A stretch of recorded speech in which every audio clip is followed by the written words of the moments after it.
Bonsoir à tous et bienvenue. Et j'ai le plaisir de recevoir ce soir Monsieur Serge Bellegarde et Dr. Rodrigue Chamna, tous les deux passionnés de la langue, de la préservation de la langue. Et notre conversation de ce soir porte sur le thème de la préservation de la culture à travers l'apprentissage de nos langues. Donc, bonsoir messieurs et bienvenue à House of Jelly. Bonsoir. Ngocha sielo pumo na masoma binyo mbote na yo nangadef. Bonsoir. D'accord. Donc, on va y aller immédiatement en commençant par les introductions. Qui êtes-vous? On va commencer par Serge Bellegarde. Bon, je suis d'Haïti et de par ma mère, j'ai des racines béninoises. Et en fait, j'étais au Bénin en janvier 2020, juste avant l'explosion de la pandémie. Et heureusement, nous sommes revenus vers le 6 janvier 2020 et vers la fin du mois de janvier, et la pandémie a éclaté. Donc, ça fait bientôt plus de 40 années, près d'une cinquantaine d'années que je vis aux États-Unis, mais naturellement, je n'ai jamais perdu contact avec Haïti. Enfin, je suis revenu assez souvent. J'y vais là-bas pratiquement chaque année. Et ma carrière s'est déroulée à l'Organisation des États américains, où j'ai été traducteur pendant 42 ans. Et il y a à peu près 4 ou 5 ans depuis que j'ai pris ma retraite. Et depuis lors, je n'ai jamais perdu mon intérêt pour la traduction. Donc, je fais toujours les traductions.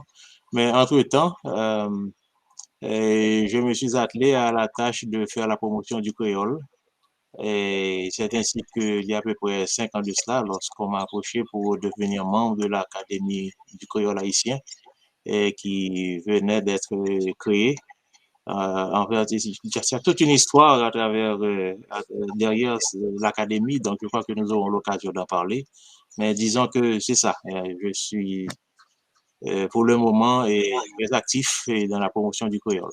Donc je m'arrête ici pour vous voir parler un peu plus en détail un peu plus tard. D'accord, merci beaucoup. Donc, à vous la parole alors, Dr. Chamna. Ngocha sielo pumo, je vous salue mes frères. Aleko, Yamela, Emane, Zezama Shenchra Chamna. Je m'appelle Shenchra Chamna. Je suis camerounais. Je me réclame comme jeune fils africain parce que j'ai des visions panafricanistes. Donc, je me trouve à l'aise partout en Afrique.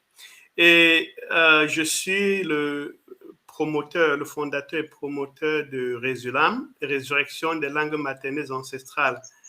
Voilà, aujourd'hui, je suis en train d'intervenir sur cette chaîne, mais pour la plupart du temps, je n'aime pas beaucoup intervenir parce que j'aime beaucoup d'abord le travail. Quand on finit de travailler, j'aime beaucoup travailler en arrière-plan. Aujourd'hui, vous m'avez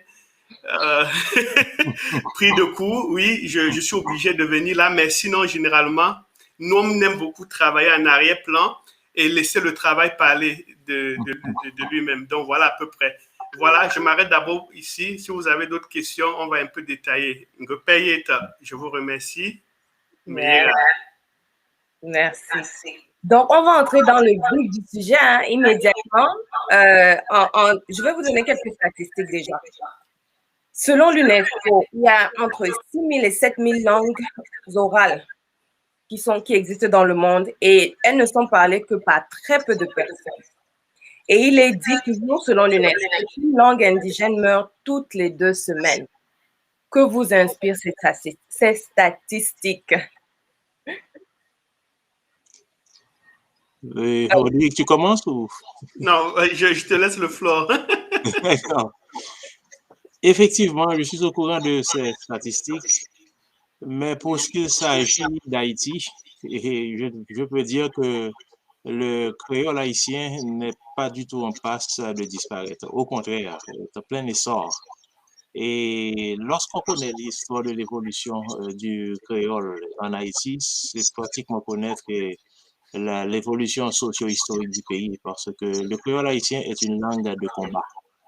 Et comme ancienne colonie, naturellement, et la France nous a laissé avec des problèmes énormes, un problème économique et psychologique, et on connaît le mal fait aux anciennes colonies. Et Haïti, naturellement, Haïti n'a pas été épargné, et naturellement, les conditions dans lesquelles nous avons obtenu notre indépendance ont encore augmenté les difficultés auxquelles nous avons été confrontés au cours de ces 217 années d'indépendance. Mais 100% des Haïtiens parlent créole. Et actuellement, on estime à environ 10 à 12% d'Haïtiens qui maîtrisent vraiment le français. Et naturellement, je fais partie de ces 10 ou 12% parce que, étant donné ma trajectoire professionnelle et faisant de la traduction de 3 ou 4 langues vers le français, donc je maîtrise le français, oui. Mais le créole est également une langue qui n'a pas eu l'occasion de se développer normalement comme le français. Donc, alors, il y a beaucoup de travail à faire, mais la langue n'est pas du tout en passe de disparaître. En fait, il fut un temps où les politiciens haïtiens aimaient s'exprimer en français uniquement parce que c'était une marque, n'est-ce pas, d'intelligence, n'est-ce pas? Et puis, tout le monde était impressionné à écouter le français et tout ça.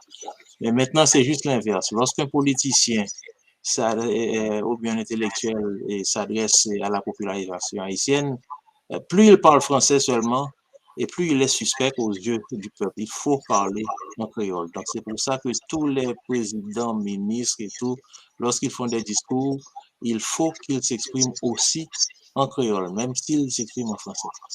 Donc, et à ce point de vue-là, et nous aurons l'occasion naturellement d'être un peu plus précis, mais je dois dire que pour ce qui s'agit d'Haïti, la langue est en plein développement et l'Académie créole haïtien est de plus en plus, est une manifestation précisément de la force de résistance de la langue.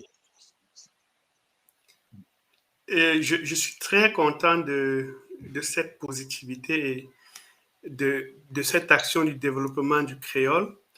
En ce qui est du Cameroun, particulièrement, le constat, comme elle a dit, est plutôt criard. Les langues disparaissent effectivement de jour en jour.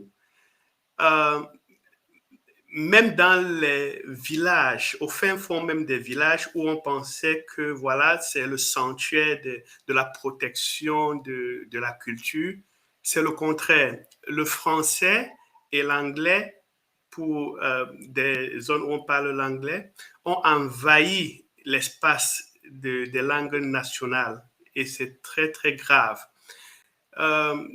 Si déjà on arrive dans une chefferie même où les rois sont supposés s'exprimer en langue maternelle et que ceux-ci tiennent des discours en français au détriment de ces vieilles mamans, de ces grands-mères qui sont aussi là et qui doivent encore fournir beaucoup d'efforts sur leur propre territoire pour comprendre ce que le roi parle, c'est très grave. Le constat est très grave. Aujourd'hui, en tant que promoteur de Résulam, je suis mieux placé pour comprendre la gravité de la situation.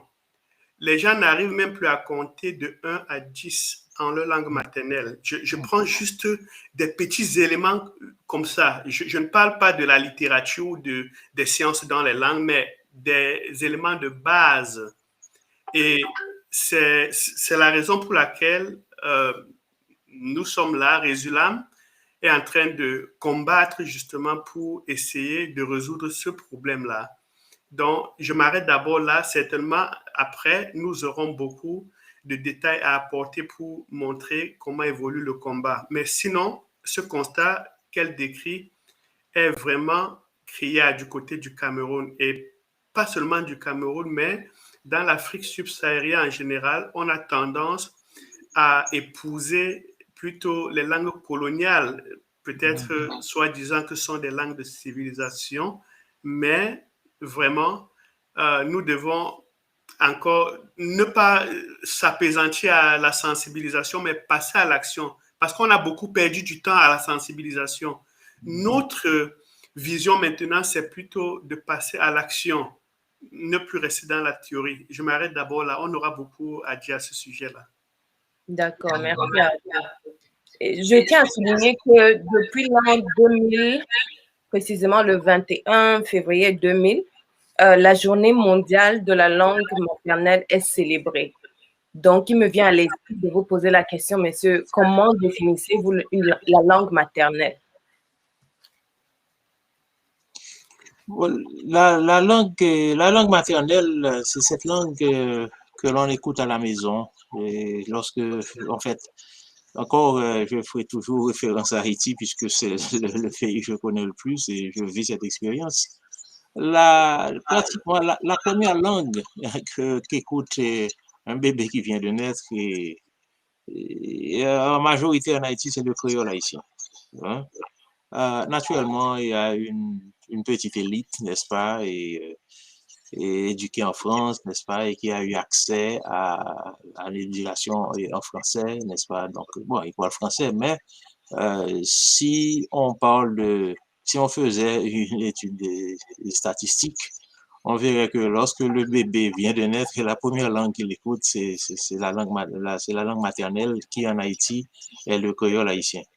Donc, et comme je disais tout à l'heure, 100% des Haïtiens parlent le même créole. Et on peut dire que en Haïti, et très souvent, les Français aiment se référer à Haïti comme Haïti un pays francophone, mais techniquement, Haïti est un pays créolophone. Parce que lorsque vous avez 100% de gens parlant créole, et puis alors à peine 10 ou 12% qui maîtrisent cette langue seconde qu'est le français, bah, Super.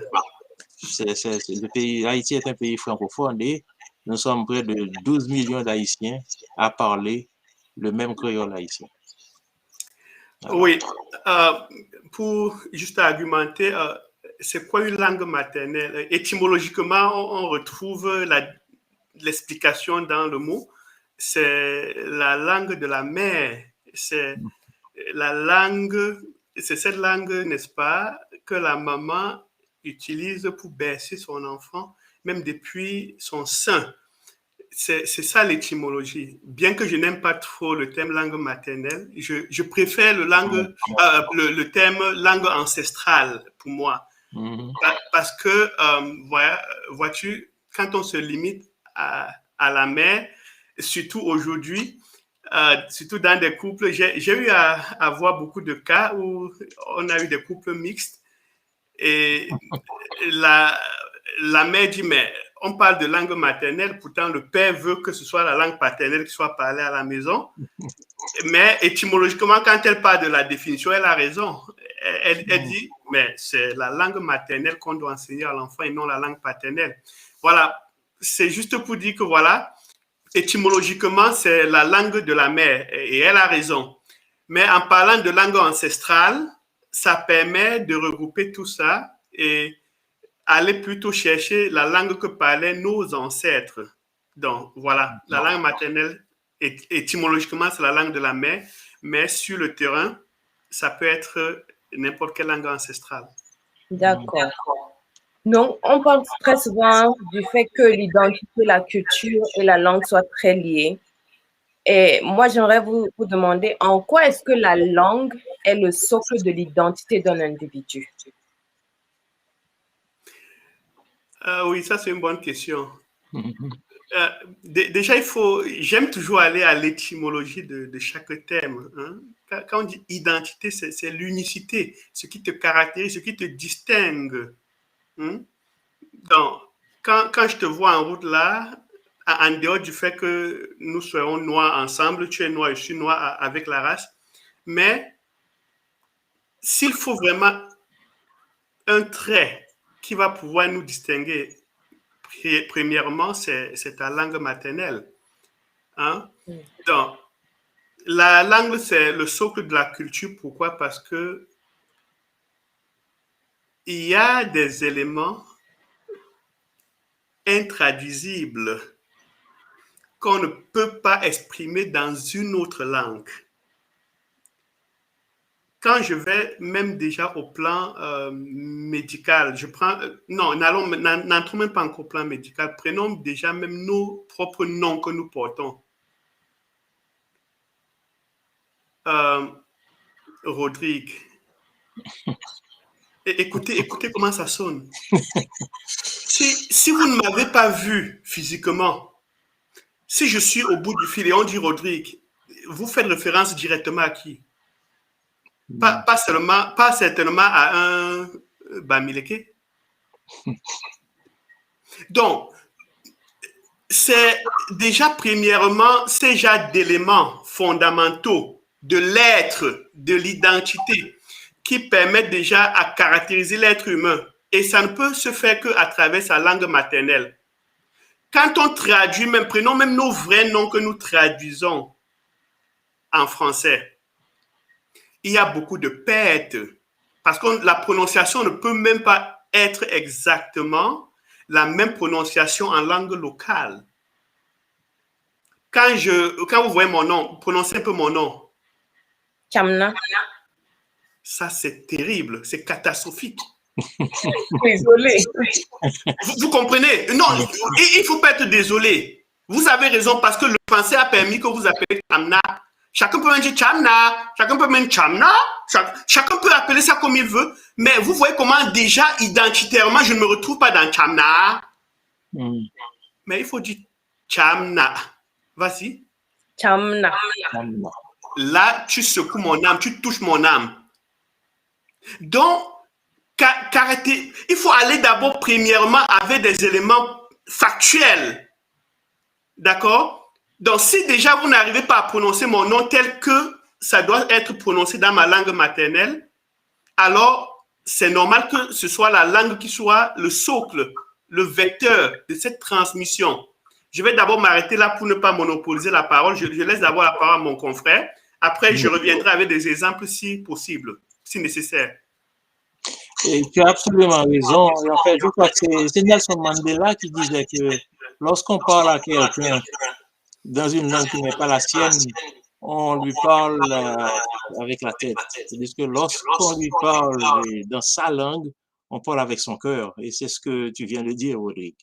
Effectivement, c'est pour ça que la langue, c'est l'identité. Et c'est pour cela que depuis les années 80, en Haïti, et les gens poussent pour le créole parce que comme cela arrive dans toutes les colonies, il y a toujours un petit groupe qui résiste, n'est-ce pas? Et parfois, ou bien qui ne considèrent pas le créole comme une langue, ou bien, quand je dis le créole, mais ça vaut aussi pour le créole jamaïcain ou le créole ou le papiamento que l'on parle au Suriname ou n'importe où. Il y a toujours un petit groupe, n'est-ce pas, et qui a ce problème d'identité et qui résiste et qui, pour des raisons naturellement culturelles, psychologiques, économiques et tout. Donc, ils ne veulent pas reconnaître que ce créole est une langue. Donc, alors, ils font tout, ils préfèrent l'appeler un mot que je n'aime pas du tout, parce qu'ils appellent ça un patois, n'est-ce pas? Comme dans la Caraïbe, les gens utilisent le mot patois pour, que ce soit la Jamaïque ou Trinité et Tobago, et je leur dis toujours, écoutez, alors lorsqu'ils se réfèrent au créole à base lexicale anglaise, et ils parlent du patois, je dis, écoutez, n'utilisez pas le mot patois. Dites le créole trinidadien ou le créole jamaïcain ou le créole haïtien. Du moins dans la Caraïbe où l'on parle créole, la Caraïbe anglophone, on utilise actuellement, on n'utilise pas le mot patois, on utilise créole carrément. Mais effectivement, la langue, c'est l'identité, c'est ce qui vous permet de vous exprimer, n'est-ce pas, d'utiliser des termes qui vous sont les plus familiers, n'est-ce pas? Donc, à ce point de vue-là, je vais dire qu'en Haïti, en dépit des multiples assauts, nous avons toujours insister pour ces aspects culturels, d'où la qualification du créole haïtien comme une langue de combat. D'accord.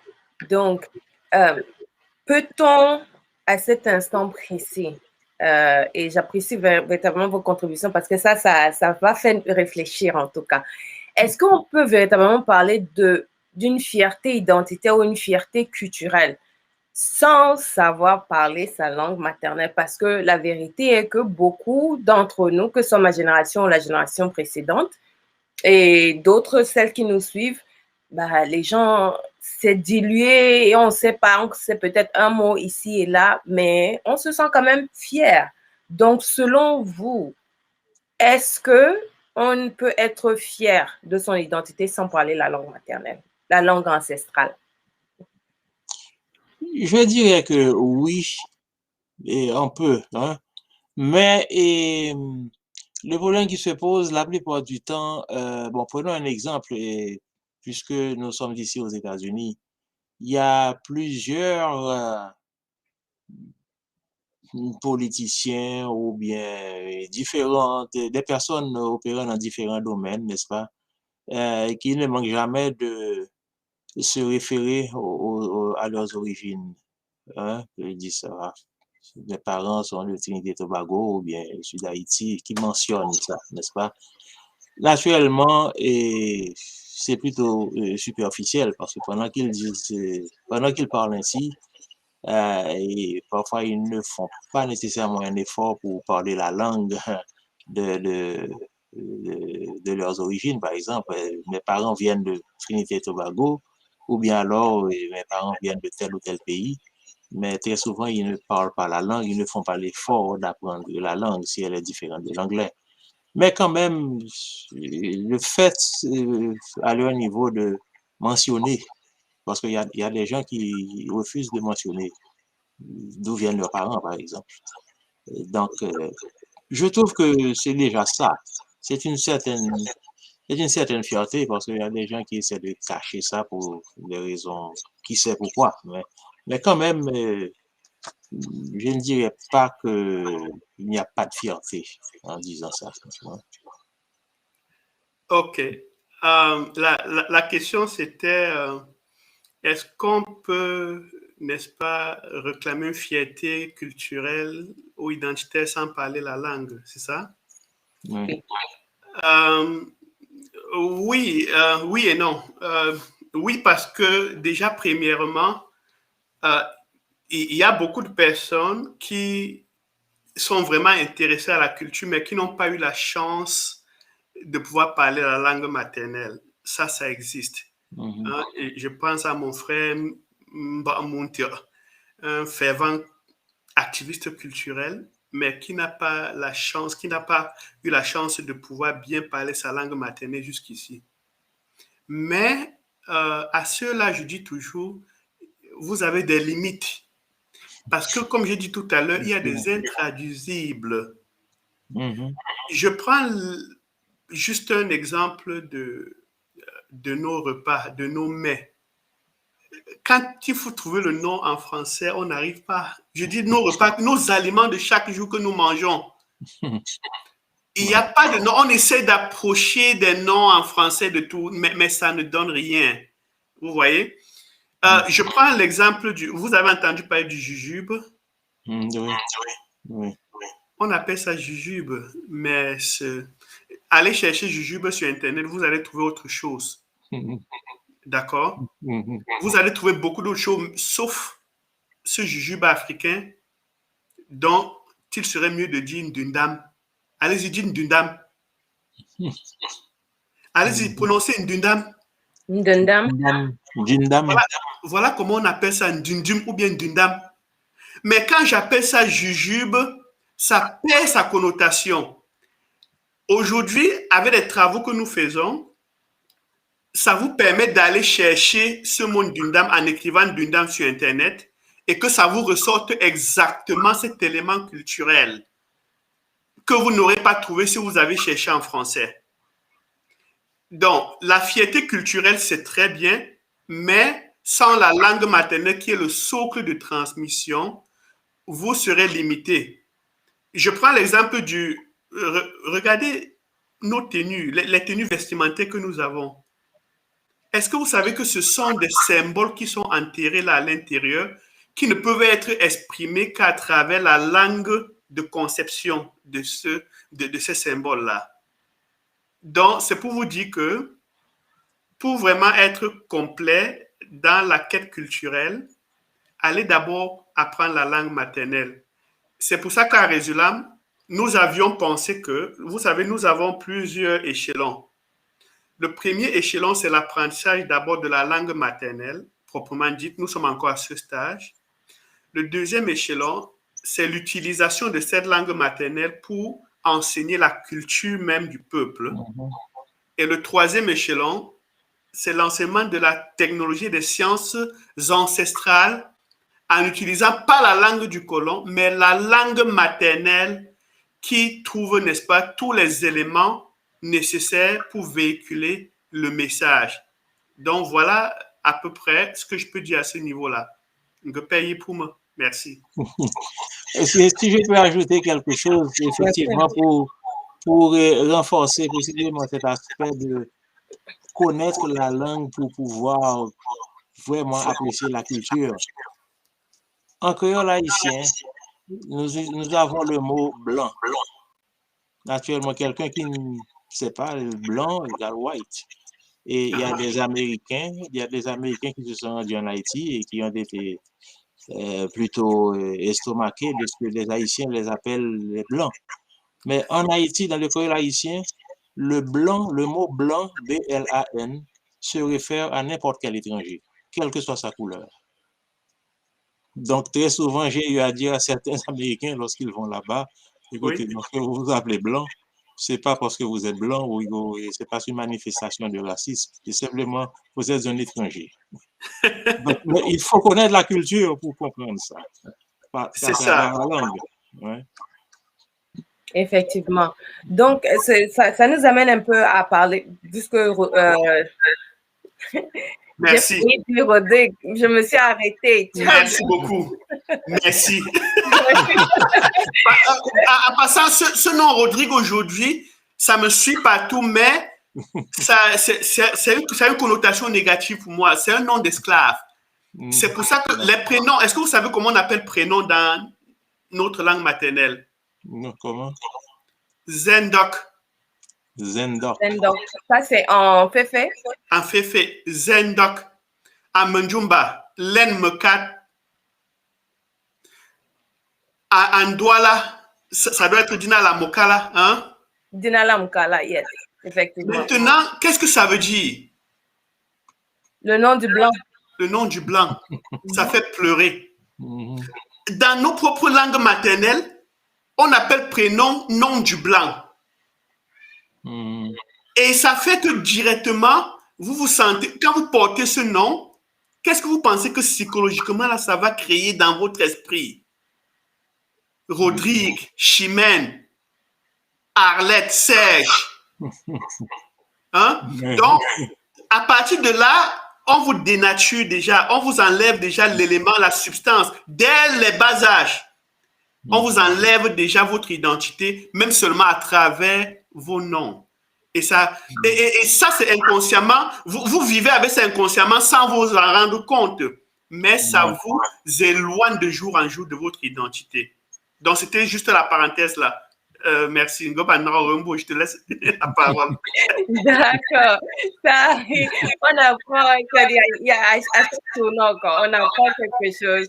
Donc, maintenant, c'est Chamna. Je vais faire l'effort de le bien prononcer, mais je n'y suis pas encore.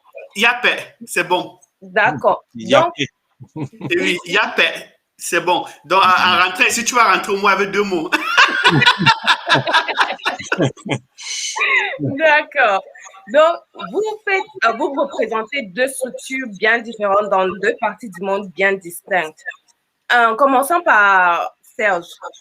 Qu'est-ce qui vous a, déjà de par votre parcours en tant qu'interprète et tout. Mais qu'est-ce qui vous a poussé à l'établissement des structures, une structure telle que l'Académie du créole haïtien?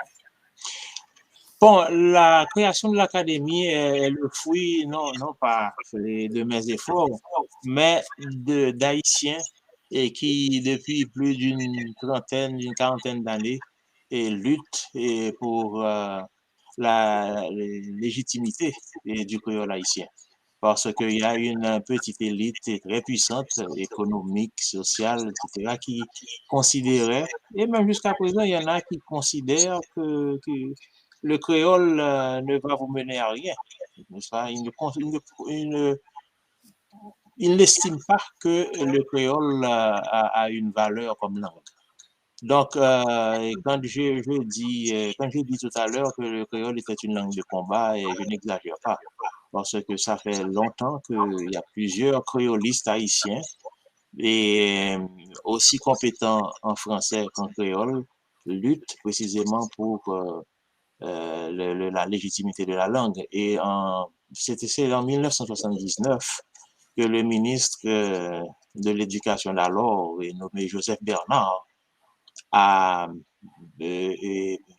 a adopté une stratégie, un programme, et pour que le créole soit enseigné dans les écoles et a proposé un alphabet, n'est-ce pas, sur les bases phonétiques et linguistiques et pour légitimer la langue.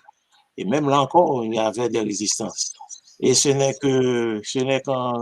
qu'avec la Constitution de 1987 que les constituants ont ont introduit dans la Constitution un article disant qu'il y avait deux langues officielles en Haïti, le créole et le français. Et qu'il fallait une académie pour assurer la promotion de la langue et la standardiser et tout, etc.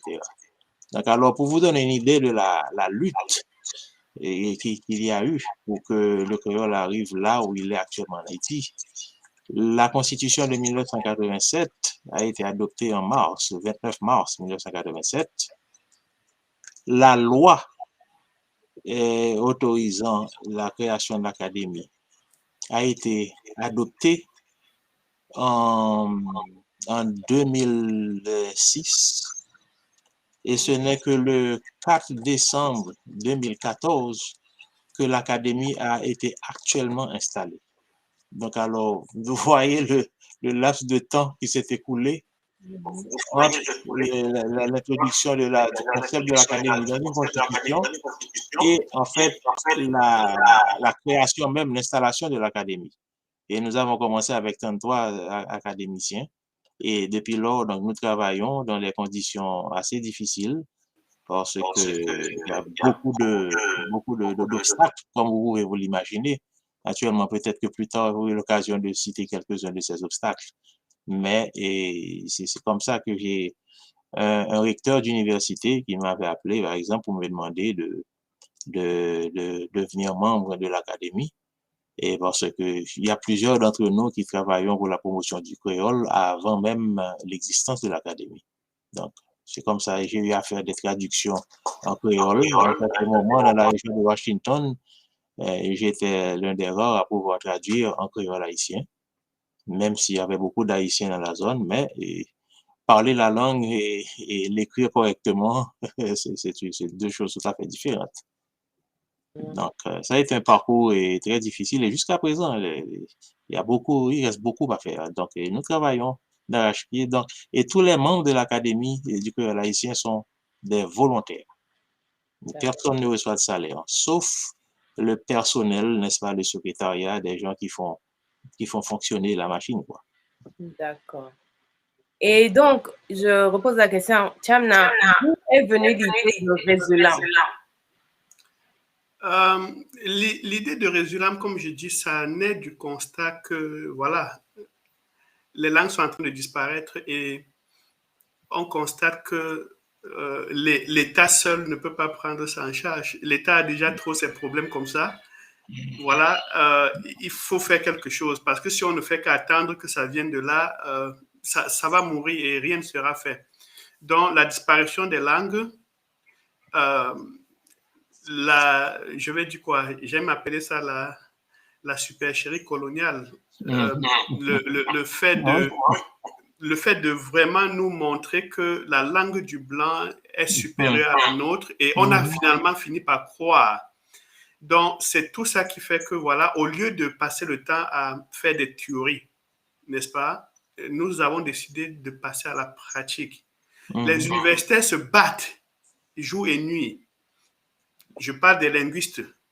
Ils se battent jour et nuit, font de très grands travaux, ils publient des grands articles.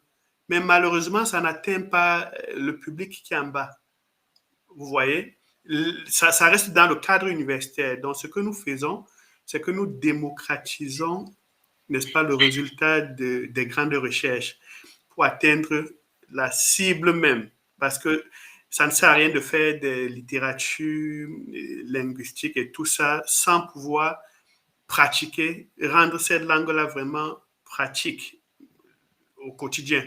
Donc, voilà là où Résulam intervient en produisant des outils qui peuvent permettre même à un apprenant autonome d'apprendre sa langue maternelle jusqu'à un certain niveau avant de rechercher même un enseignant. Il n'y avait pas d'outils. Et même maintenant, il y a un manque. Quand quelqu'un veut apprendre la langue douala, il fouille sur Internet. Il ne voit qu'une ou deux, trois, quatre vidéos. Une grande langue comme celle-là. Quand on va apprendre les Wondo, on cherche, on ne voit pas. On va apprendre même le Wolof, on cherche, on ne voit pas. Et même ce qu'on voit, ce n'est pas vraiment pédagogique. Ça décourage. Donc, ce qui fait que nous sommes portés comme, nous sommes donnés comme objectif de venir résoudre ce problème de manque d'outils d'enseignement. Et nous nous basons sur la technologie, la nouvelle technologie. Nous exploitons ça vraiment à fond. Hein? C'est ça qui fait notre force. Parce qu'au moins, on a la technologie et on a aussi la connaissance linguistique. Donc, quand vous alliez les deux là, ça vous permet de faire des merveilles. Aujourd'hui, ce que nous produisons, même les langues les plus avancées n'ont rien, nous n'avons rien à envier à ces langues-là avec les produits que nous réalisons aujourd'hui. Et voilà, à un moment donné, d'ici peu, je vais vous montrer quelques exemples de produits pour que vous essayiez de comprendre vraiment de quoi nous parlons. Donc, ce qui nous a motivés à faire ce sacrifice, c'est justement le constat de la disparition des langues et le constat que nous ne pouvons pas attendre que l'État vienne faire tout ça seul. Il faut des sacrifiés. Nous avons accepté être ces sacrifiés-là. D'accord. Et sachant que dans nos traditions, nous existons dans un monde où les traditions sont des traditions orales. Comment est-ce qu'on réussit à passer, que ce soit dans le cadre des langues au Cameroun par exemple, ou alors le créole haïtien, comment est-ce qu'on réussit à passer de l'oral à l'écrit, à la standardisation de la langue? Par exemple, pour commencer avec Tchamna, Résulam a établi un alphabet des langues du Cameroun. Comment est-ce qu'on en arrive là à la standardisation de façon à ce que chaque personne, que ce soit un Douala ou d'une autre ethnie, puisse lire et comprendre une autre langue? Je voudrais déjà rapidement corriger quelque chose. Résulam n'a pas établi un alphabet. Ah, d'accord. Pardon. L'alphabet général des langues camerounaises est un alphabet, comme je vous ai dit tout à l'heure, ça existe depuis depuis 70. Okay. L'alphabet que nous utilisons aujourd'hui. Résulam, tout ce que Résulam n'a fait que faire, c'est d'aller démocratiser ça, comme je vous ai dit tout à l'heure. Ce sont des universitaires qui ont, je lance comme ça un hommage au professeur Sandembo et au professeur Tadadieu. Voilà les deux moteurs de la standardisation de l'alphabet général des langues camerounaises. Donc, ce que Résulam a fait, c'est d'aller sortir ça des livres, des documents pour venir afficher au grand public, pour venir démocratiser, pour venir vous servir ça à la maison devant votre petit écran. Voilà tout ce que nous avons fait. Et je vais aller, si vous me permettez tout à l'heure, je vais partager mon écran pour vous montrer de quoi il s'agit quand on parle de cet alphabet. Parce que vous êtes en train de me demander comment est-ce qu'on passe de l'oral, n'est-ce pas, à l'écrit. Et je crois qu'il est temps de partager ça. Je vais partager mon écran et on va ensemble découvrir cet alphabet-là. Si vous me le permettez, je vais le faire tout de suite. Voilà. Vous voyez mon écran? Oui. Voilà. Oui. Voilà ce qu'on appelle alphabet général des langues camerounaises. Et c'est un alphabet qui est utilisé pour écrire toutes les langues du Cameroun. Parce que c'est un alphabet tonal. Alors, vous qui êtes en train de regarder aujourd'hui, profitez un peu pour avoir un peu quelques bribes de cet alphabet. Alors là, ça c'est déjà un cartable numérique que nous avons créé, que nous avons développé, que nous sommes toujours en train de développer. Donc, l'enfant aura ça sur sa tablette et il va cliquer juste pour écouter ça. Donc, je vais cliquer, vous allez écouter. A. Vous pouvez répéter, s'il vous plaît? Est-ce que vous pouvez répéter? A. Là, il dit A. Alors que ceci, il monte plutôt. Alors qu'ici, c'est quoi? Écoutez. Et là? Et là? N'est-ce pas beau? Même dans notre haïtien, il y a des expressions également. Pardon? Même dans notre créole haïtien, il y a des mathématiques qui expriment des sens. On a même besoin de prononcer le mot. Voilà. Donc, pour passer de l'oral à l'écrit, il faut aller apprendre déjà un alphabet. L'alphabet se dit même en fait Neumwani. Neumwani, littéralement, ça veut dire les yeux de l'écriture. Parce que sans ces yeux de l'écriture, vous ne pouvez rien faire. D'accord? Et voilà. Et je continue avec le livre. Voilà. C'est un livre, un cartable numérique que nous sommes en train de produire. On n'a pas encore terminé. Mais là, je peux cliquer et écouter. L'enfant clique juste sur ça et écoute. Imaginez, qu'est-ce que ça veut dire? Essayez de lire voir sans que je ne clique. Voilà. Là, je vais cliquer maintenant. Et quand je clique, Mbele, ça veut dire salut. Mbele. Voilà. Et après, je clique là. Yamala. Est-ce que vous avez besoin maintenant d'un enseignant pour savoir qu'on lit ça Yamala? Non. Zezumawa. Zezumawa, quel est ton nom? Donc, voilà les genres d'outils que nous développons justement pour permettre à n'importe quel enfant, même à partir de 2 ans, de jouer avec sa langue maternelle.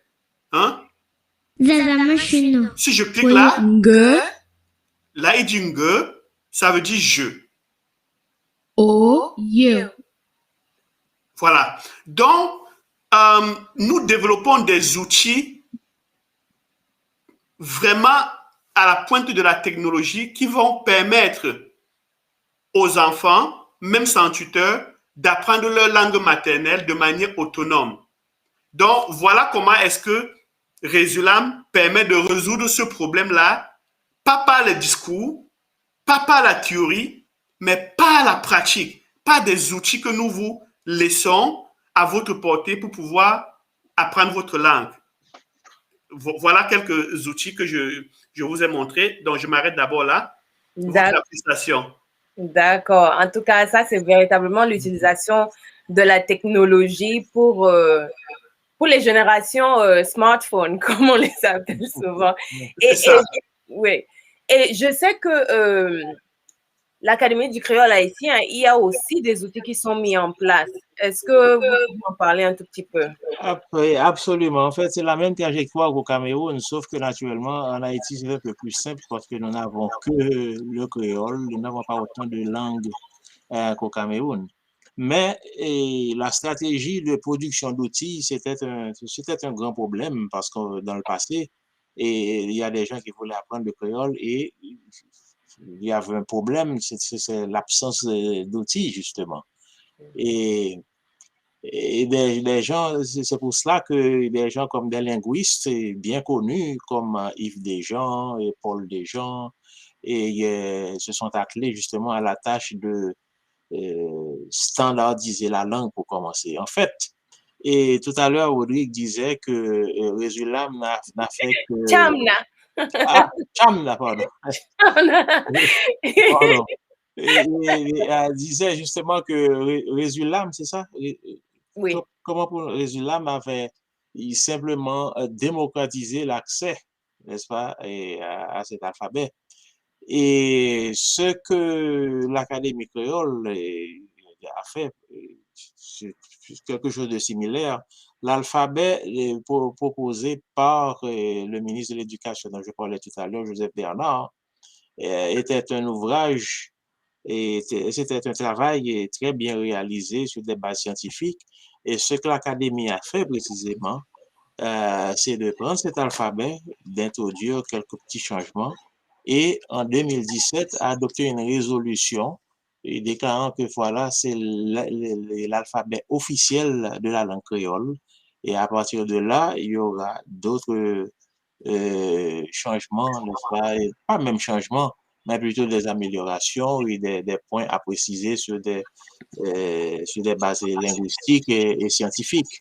Et en même temps, par exemple, il y a le linguiste haïtien Michel Desgraffes, qui enseigne au Massachusetts Institute of Technology, qui est un farouche défenseur de la langue créole, avait obtenu une subvention de l'université même et il a un projet, un programme qui est en application depuis plusieurs années où il se rend en Haïti et forme des professeurs pour l'enseignement et des sciences en créole, naturellement avec des vocabulaire et toute terminologie. Donc, il y a d'autres Haïtiens qui se spécialisent dans la production d'outils et dans le domaine scientifique. Par exemple, il y a un éditeur haïtien qui se tient à Miami et qui a une maison d'édition, Educavision, et qui, il y a 2 ans de cela, a publié 10 volumes d'ouvrages scientifiques sur le créole et les sciences humaines. Il y en a d'autres qui se spécialisent et dans le développement de terminologie et l'Académie du créole actuellement va commencer également à produire un dictionnaire juridique en créole et qui sera utilisé par le système judiciaire en Haïti. Et individuellement, et il y a beaucoup d'Haïtiens qui traduisent, qui écrivent strictement en créole, les romans et tout. Il y en a d'autres qui ont traduit des œuvres très, très bien connues en créole, précisément parce que nous estimons que la langue et le créole haïtien, ce sera un outil d'acquisition de connaissances. Donc, l'UNESCO a dit en plusieurs fois que l'enfant apprend beaucoup mieux lorsqu'il apprend dans sa langue. Donc, c'est pour cela que on essaie de pallier précisément à cette absence d'outils et nous avons réalisé beaucoup de progrès. Il reste encore beaucoup à faire, mais tout comme au Cameroun, il faut que les gens aient accès à ces outils pour pouvoir élargir leurs connaissances. Et c'est ce que l'Académie s'efforce de faire avec les moyens du bord, parce que nous n'avons notre budget n'est jamais suffisant pour réaliser tout ce qu'on a à faire. D'accord. En matière technologique, nous pouvons vous prêter main pour pouvoir avancer ensemble. Mm-hmm. D'accord. Voilà, et c'est ce dont il est question. J'aime beaucoup quand tout ça, des collaborations pour pouvoir avancer ensemble. J'adore. Bon, moi, j'aimerais demander quand même, quand on parle de la standardisation de la langue, restons à Haïti pour un instant. Comment est-ce que cette standardisation et la venue de l'académie a été perçue? Parce que tout à l'heure, vous avez dit entre 10 et 12% du peuple haïtien qui parle français. Mais disons 100% du peuple parle créole déjà. Donc, pourquoi le besoin de standardiser les choses et comment est-ce que ça a été reçu? Absolument, il faut standardiser la langue parce que 100% des Haïtiens parlent créole, oui, mais ce ne sont pas 100% d'Haïtiens qui savent comment écrire le créole. Et nous avons l'un des facteurs précisément, c'est parce qu'il faut une réforme approfondie de notre système d'enseignement. Parce que, pour prendre un exemple personnel, je n'ai pas appris à écrire le créole à l'école. Parce que lorsque j'étais à l'école et que je grandissais, et il y a très peu d'endroits où on enseignait le créole dans les écoles. Donc, il y a toute une génération qui a été élevée, n'est-ce pas, et parlant créole sans problème, mais cependant, toute l'éducation était en français. Les livres étaient en français, il n'y avait absolument rien en créole, donc il fallait remédier à tout cela. Donc, moi, par exemple, c'est en 1972, et lorsque je travaillais, j'étais déjà traducteur naturellement, mais toutes mes traductions étaient en français. Hein. Mais je me suis dit que il y avait certaines organisations qui produisaient des articles en créole, il y avait des journaux en créole, mais j'avais certaines difficultés à lire le créole. Et parfois, il fallait que je répète à haute voix, n'est-ce pas, pour que je puisse comprendre ce que je lisais.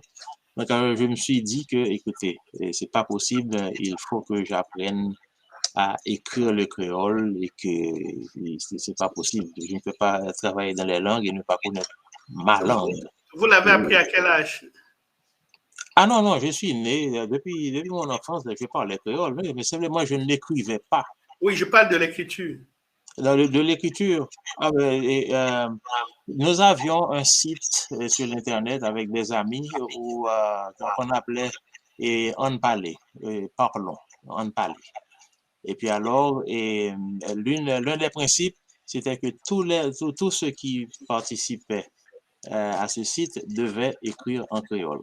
Alors, il y a des prêtres et très progressistes qui publiaient un petit journal appelé Bonne Nouvelle et qui avait publié précisément l'alphabet créole. Et j'ai appris l'alphabet et j'ai appris comment écrire et puis alors avec la pratique et puis au point que j'ai commencé à faire des traductions en créole et j'écrivais correctement. Et puis c'est comme ça que avec les travaux réalisés précisément pour normaliser l'écriture de la langue, c'est comme ça que et plusieurs d'entre nous, de ma génération du moins, ceux qui étaient intéressés, et c'est comme ça que nous avons appris à vraiment maîtriser le créole. Parce que pour moi, je suppose des formations professionnelles, et si je parle une langue, il faut que je puisse l'écrire aussi. Donc alors, j'ai fait l'effort, n'est-ce pas? Et il y a plusieurs d'entre nous qui n'écrivent qu'en créole. Hein. Mais il y en a trop jusqu'à présent qui aiment écrire le créole, par exemple sur les réseaux sociaux, les Haïtiens qui écrivent, il y a une grande majorité qui n'écrivent qu'en créole. Mais c'est bourré de fautes. Ils ne font pas l'effort d'apprendre parce qu'il fut un temps où ils disaient que oui, mais le créole, il n'y a pas d'outils. Il y a non, écoutez, il faut faire des recherches, il faut vous informer.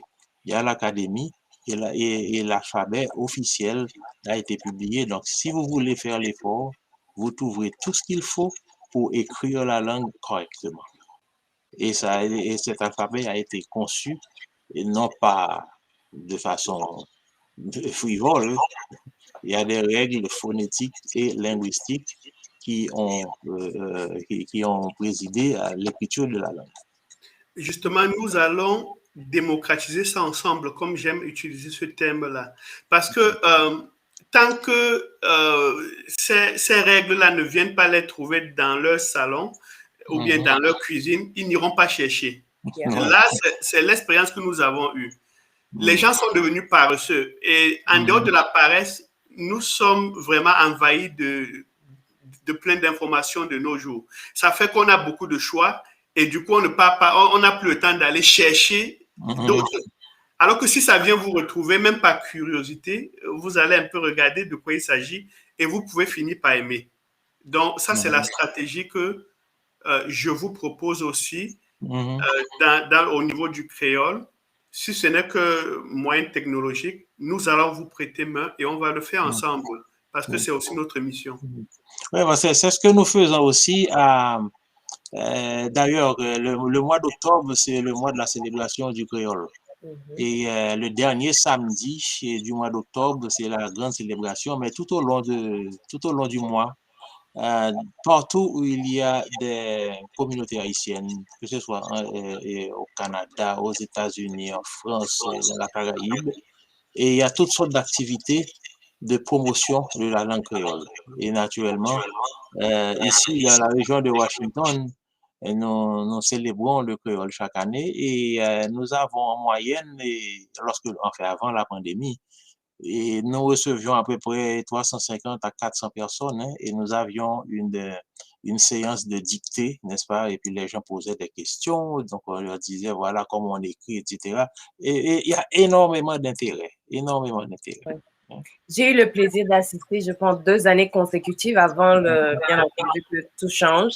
Et c'était toujours un plaisir. Le 28 octobre, on sait que, OK, d'accord, on va faire une dictée créole. Je comprenais, mais je ne pouvais pas écrire, bien entendu. Mais c'était un plaisir de faire partie de la communauté créole haïtienne, ne serait-ce que le temps d'une journée.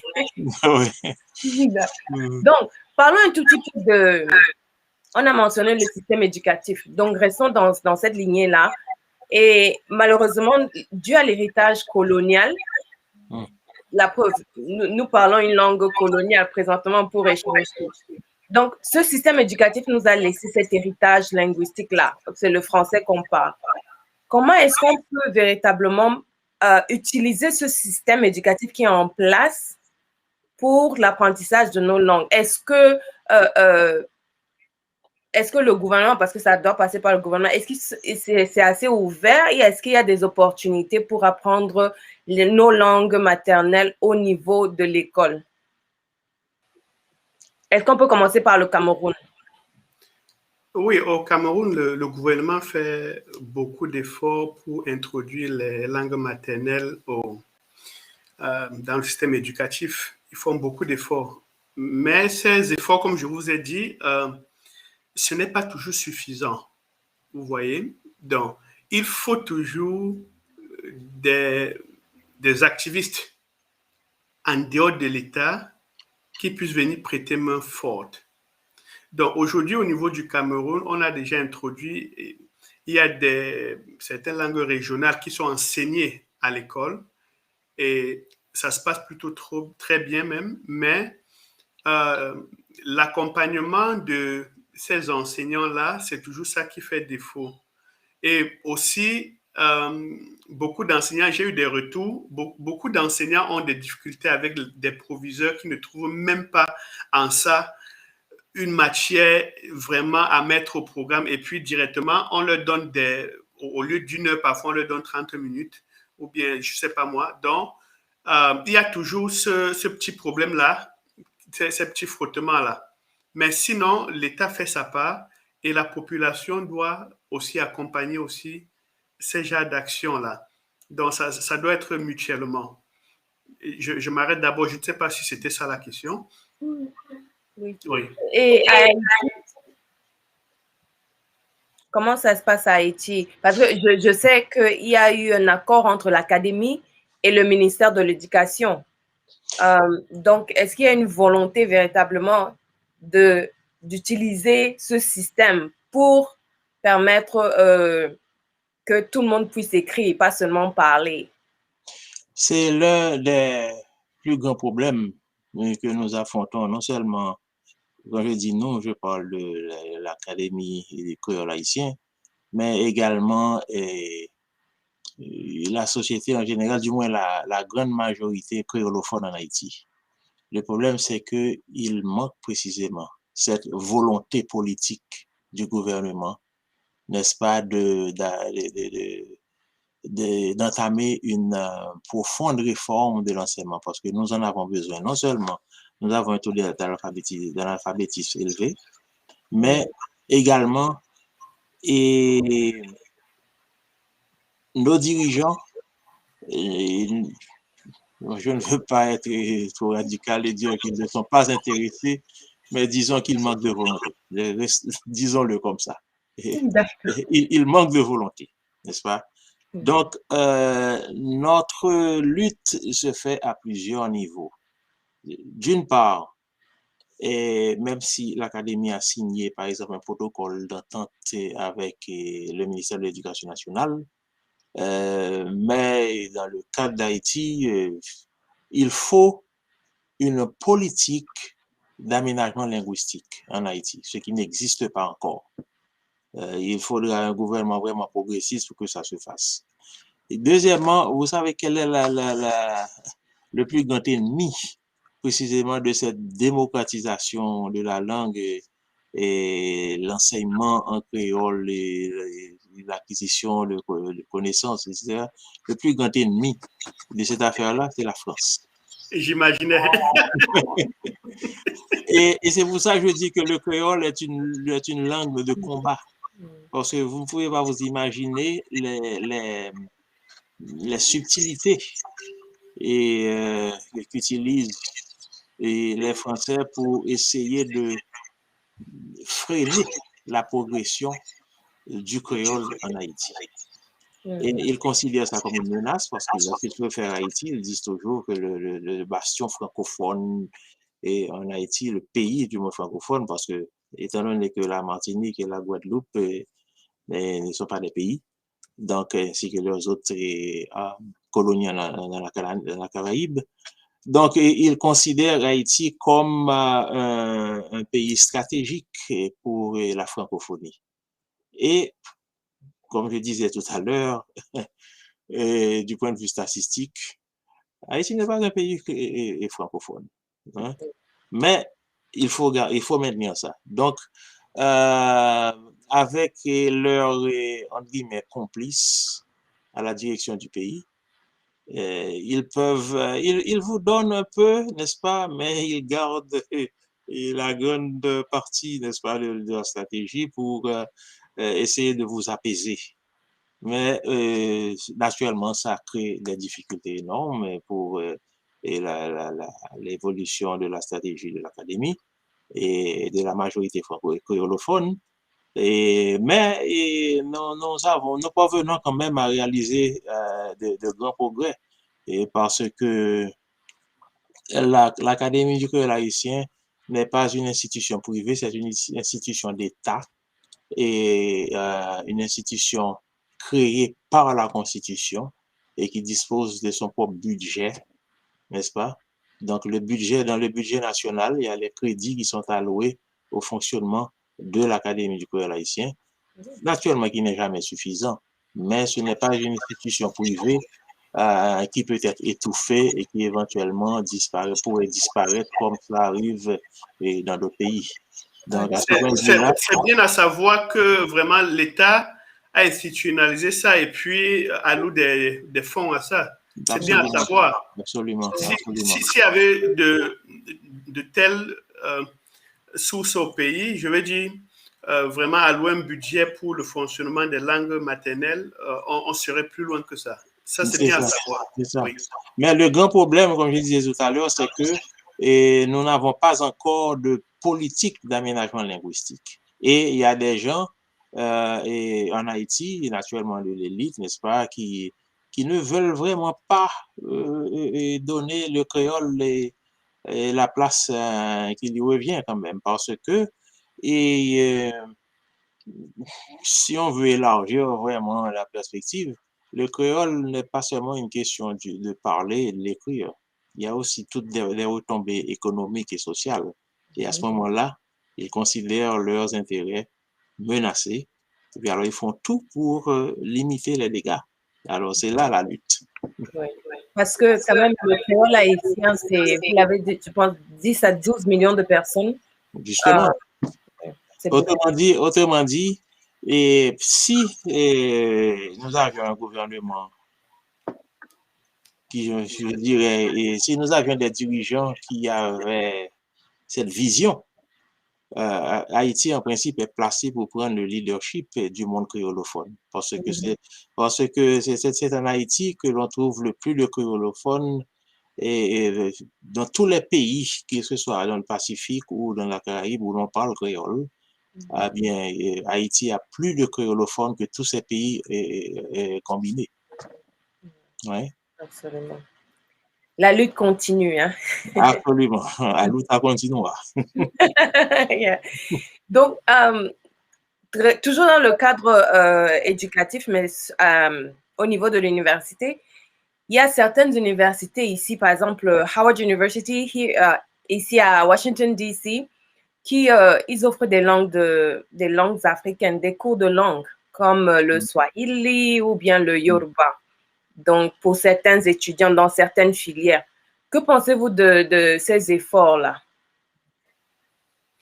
Oui, ce sont de très, très belles initiatives de voir quand même que hors du territoire ancestral de ces langues, que les gens trouvent encore d'intérêt.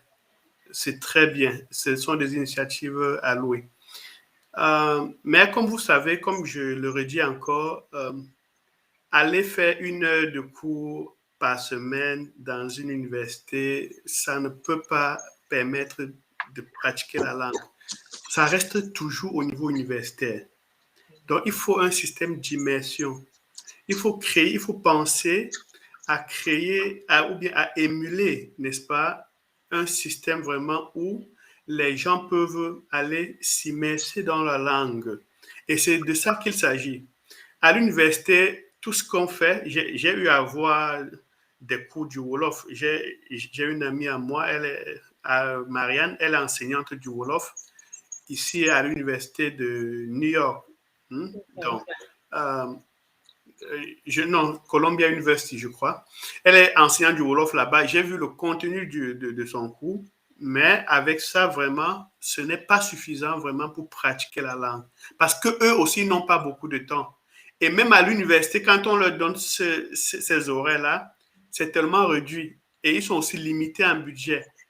Donc, il y a aussi beaucoup de sources internes là-dedans. Mais l'idée est déjà très bonne. Je félicite encore l'idée, mais ce n'est pas suffisant. Ouais, ouais. Et je dois dire que pour le créole haïtien, nous avons un grand avantage à ce point de vue-là. Et parce que l'Université de Howard, le Dr. Fred Williams a introduit, par exemple, l'enseignement du créole haïtien.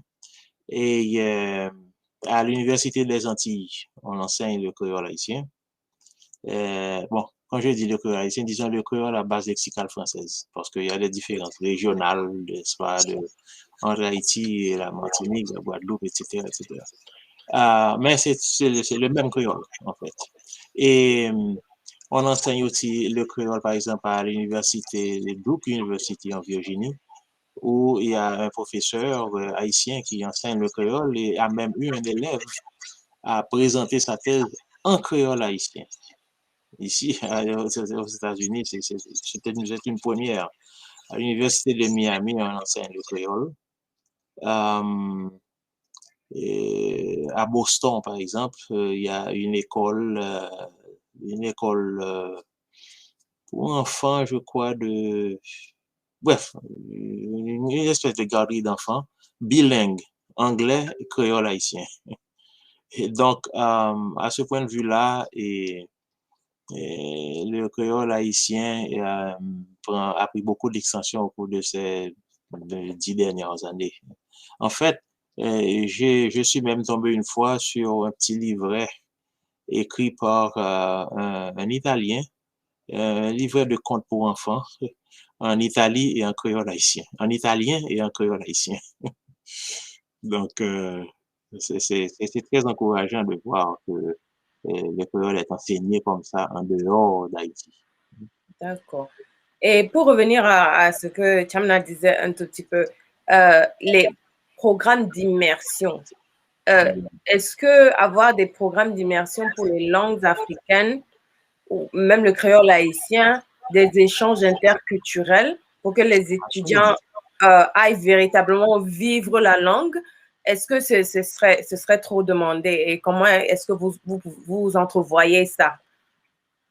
Bon, je dirais qu'il y a il y a la question budgétaire aussi, parce que idéalement, vous apprenez la langue à l'université, mais il faudrait que de temps à autre, il y a certaines universités qui le font d'ailleurs, il faudrait que de temps à autre, que ces étudiants puissent voyager dans le pays, n'est-ce pas, pour un mois ou je ne sais pas quoi, mais naturellement, ça dépend des capacités financières de ces universités. Ouais.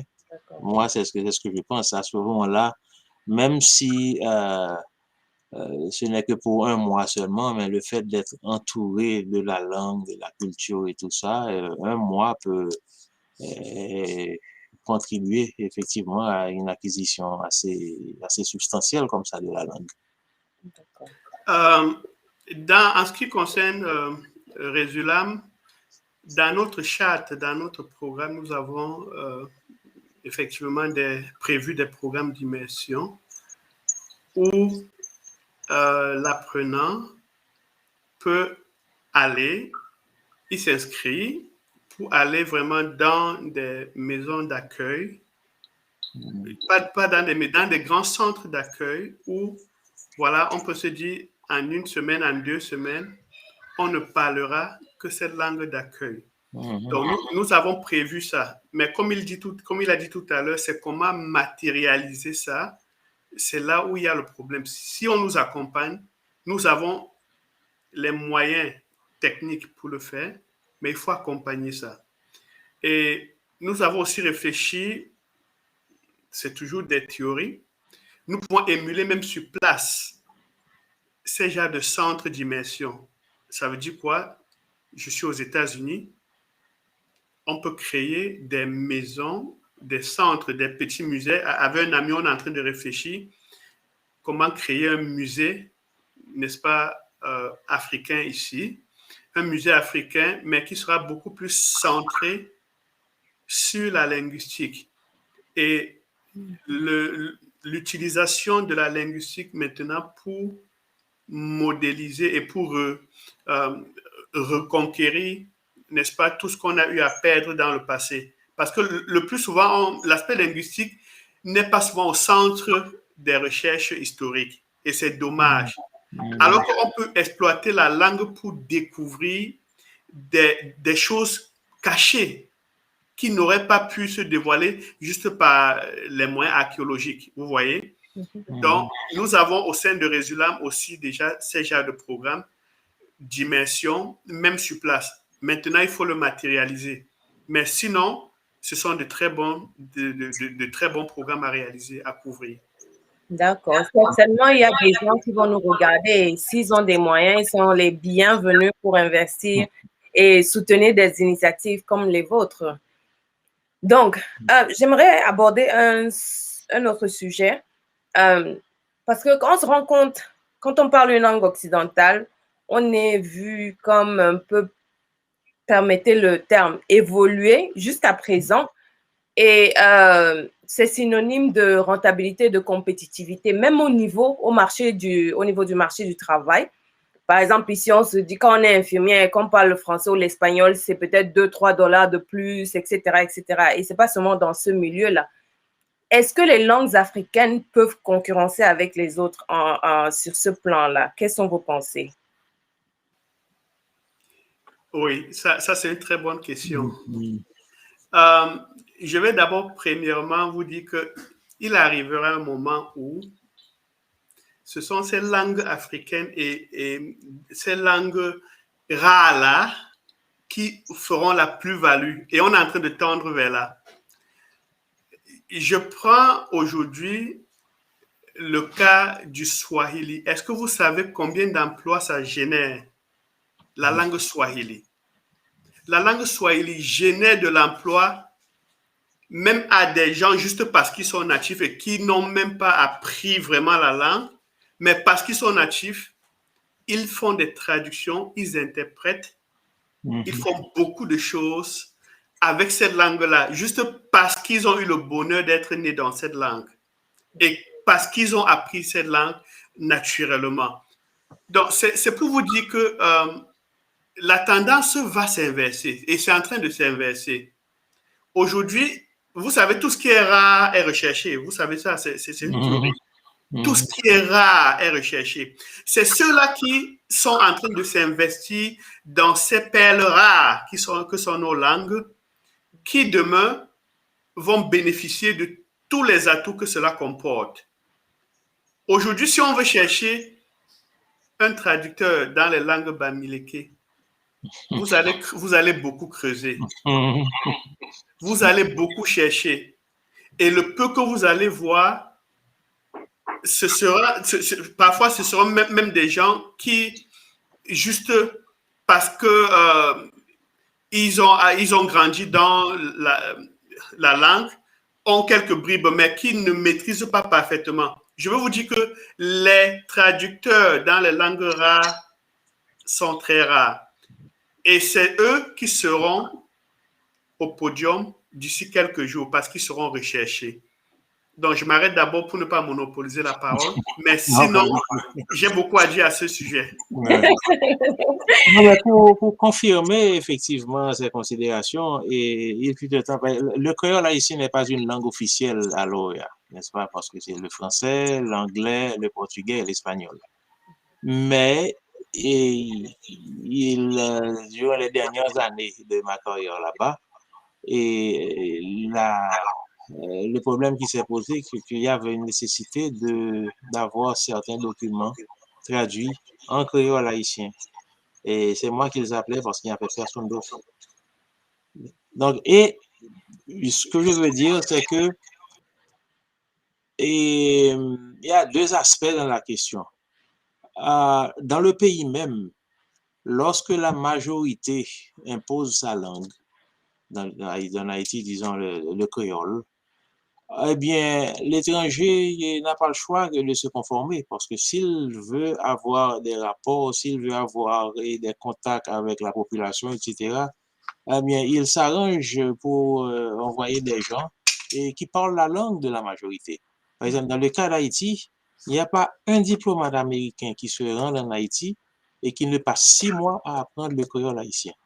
Parce qu'il sait qu'arriver là-bas, la majorité veut entendre son créole. Il y a certaines choses que vous allez lui dire, il veut entendre ça dans sa langue. Donc, tous ces gens-là, au département d'État, ils ont un institut où l'ambassadeur et son assistant passeront 6 mois à apprendre le créole haïtien. N'est-ce pas? Donc, et ça, c'est pas parce que le gouvernement le demande, c'est parce que la majorité créolophone qui veut entendre tout ça dans sa langue. Ouais. Donc, à vous entendre, la cohabitation entre la langue occidentale et le créole se passe plutôt bien. Encore une fois, vous avez mentionné plutôt la Constitution de 1987. Donc, si j'ai bien compris, le créole et le français sont les langues officielles de Haïti. Ouais. OK.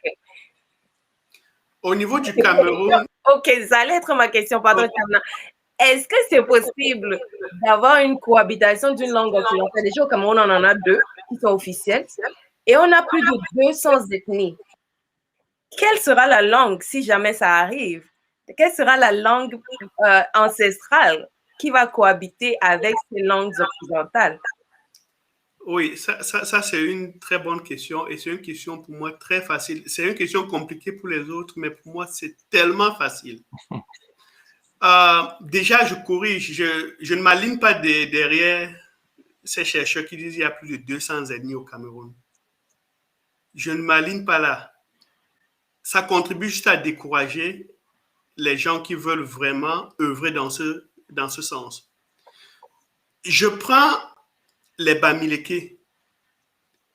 Mais ça, c'est une seule ethnie. Mais pourquoi vous allez les scinder en 20 ethnies? Alors qu'à la base, c'est une seule ethnie. Maintenant, peut-être qu'ils parlent certaines variantes de langue comparées à l'anglais américain, l'anglais britannique, l'anglais australien, l'anglais canadien. Mais pourquoi vous voulez aller maintenant dire que tous ces gens-là ils forment déjà 15 ethnies? Et vous gonflez les chiffres, du coup, ça fait que les gens se disent, ben, s'il y a 200 ethnies, autant mieux on s'écarte de tout ça. C'est dangereux. C'est très dangereux, ce genre de discours. Au Cameroun, on peut dire, voilà, on va au littoral, on dit, voilà, les Sawa, on les mélange dans un groupement. On va à l'ouest, on dit les Bamileke, voilà 2.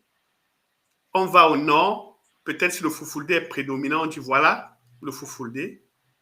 Et on vient au centre, on dit, OK, on prend les langues Beti Pawen. Si on va prendre les Wondo, si on va prendre le Boul, ce sont les mêmes langues. Il n'y a pas de différence. C'est quand vous entrez dans l'étude de la langue que vous comprenez ce que je dis.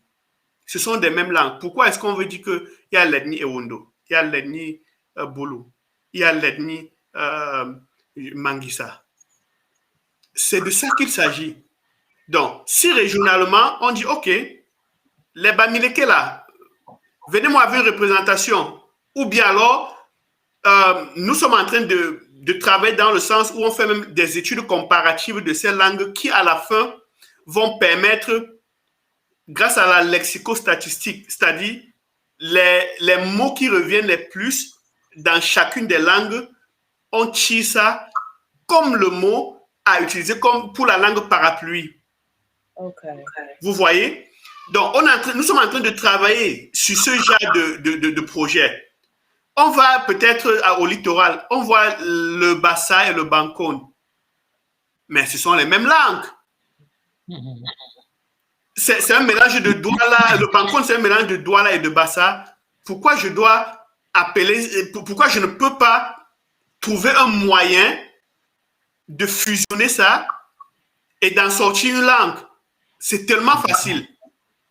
Et comme ça, de proche en proche, on va finir par se dire, voilà, on a peut-être 4 ou 5 langues nationales, c'est faisable, au lieu des 200 du départ qu'on veut nous faire comprendre. Et même pour aller plus loin, on peut, à partir de ces 5 langues-là, avoir même une seule langue. Une seule langue ne veut pas dire qu'on détruit les autres langues. Non, jamais. Ça n'a rien à voir. Et parce que chacun est orgueilleux, chacun veut tirer la couverture de son côté, moi, je m'inscris en contre. Je suis contre ça. Moi, aujourd'hui, je suis sur une toile et j'assume. S'il fallait me demander de choisir une seule langue au Cameroun, pour unir tous les Camerounais, je choisirais le Douala. Et je ne choisirais pas le Douala juste par émotion ou par, je ne sais pas, mais par logique. Culturellement, le Douala, c'est la langue qui a, c'est-à-dire dont tous les Camerounais parlent d'une manière ou d'une autre, même seulement à travers le Makossa. Même seulement à travers le Makossa, les gens miment et parlent du Douala sans s'en rendre compte. Et c'est bien établi.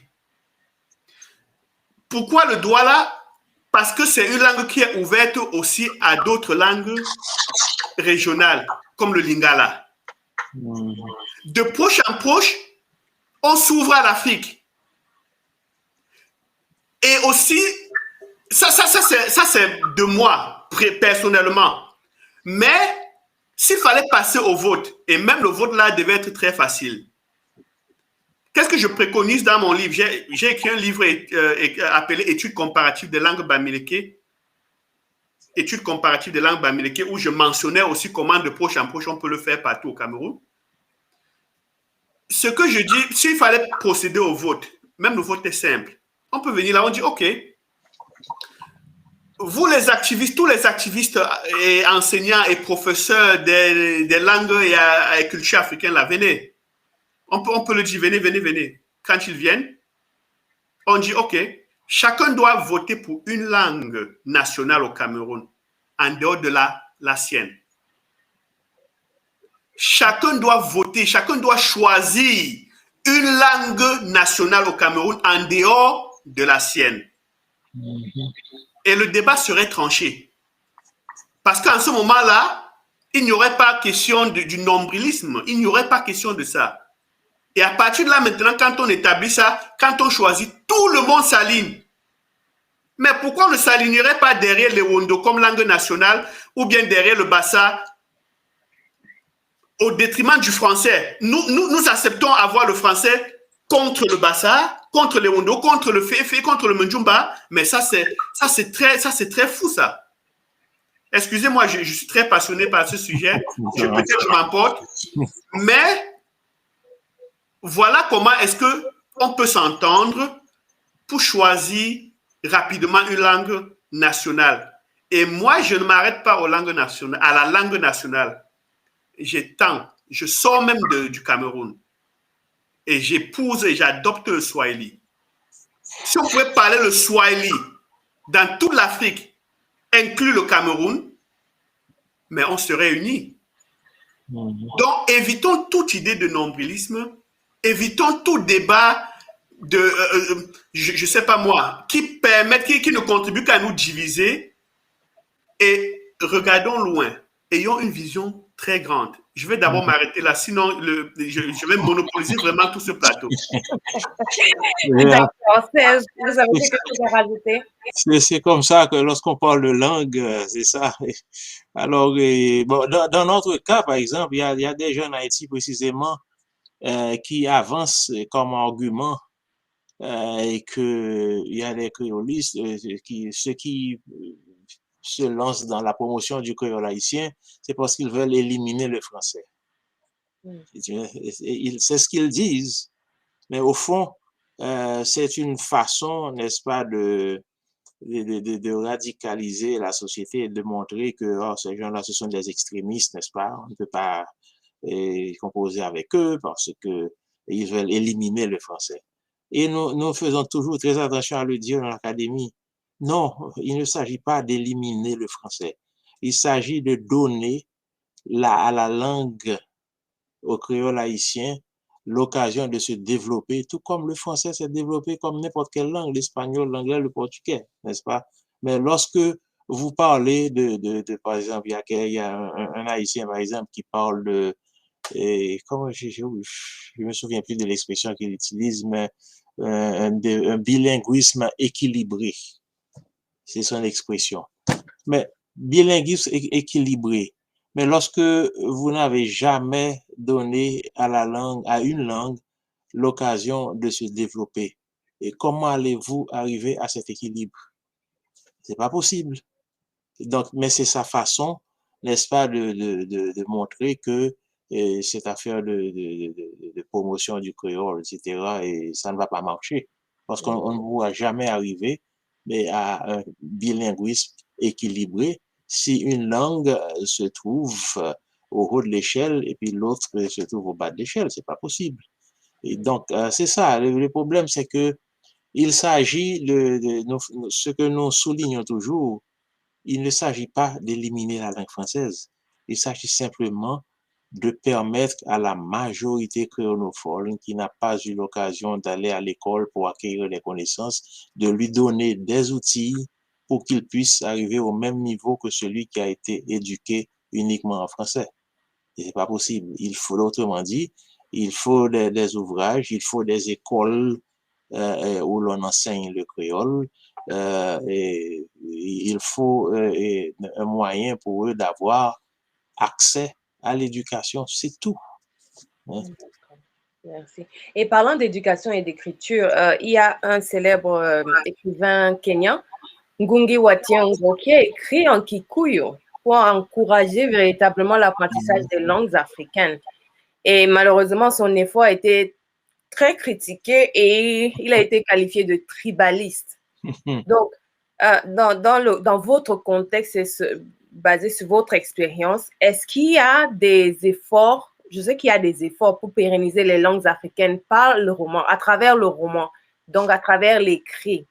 qu'est-ce que vous faites dans vos organisations individuelles pour encourager beaucoup plus de personnes, plus âgées et les plus jeunes, à écrire les langues? Pour vous donner une idée des progrès réalisés par le créole haïtien et en Haïti, il y a une maison d'édition, Deschamps, la maison Deschamps, qui chaque année octroie une prime pour le meilleur roman. En 3 fois, il y a un roman qui a obtenu le premier prix écrit en créole.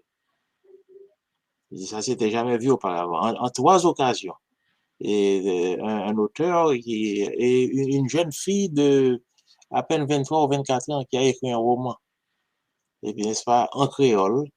Et il y a 2 autres également, et femmes également, qui ont obtenu le premier prix. Il y a des Haïtiens qui écrivent uniquement en créole, des romanciers. Il y a des poètes également qui écrivent en créole. Et donc, c'est une étape que nous avons franchie en Haïti. Et le grand problème qui se pose en Haïti, c'est au niveau de la réforme de l'enseignement, surtout. N'est-ce pas? Et c'est cette volonté politique dont je parlais tout à l'heure qui manque. En ce qui concerne le Cameroun, l'une des maisons qui encourage beaucoup pour la production en langue locale, c'est Afrique Avenir du professeur Koumandoumbé, parce que lui-même personnellement, il écrit beaucoup de romans en sa langue maternelle, le Douala, et il encourage aussi beaucoup d'autres Africains à écrire en Douala. Et c'est par cette occasion que mon frère Achille Emo, Jim Makalankwe, a produit un roman entièrement en langue féfé, entièrement du début à la fin, du jamais vu. Ce genre de roman, malheureusement, jusqu'ici, ne peuvent pas avoir une grande audience parce que les gens ne savent même pas lire, même compter en leur langue, ils n'arrivent pas. Mais ça ne doit pas décourager. On doit toujours produire parce que les écrits restent.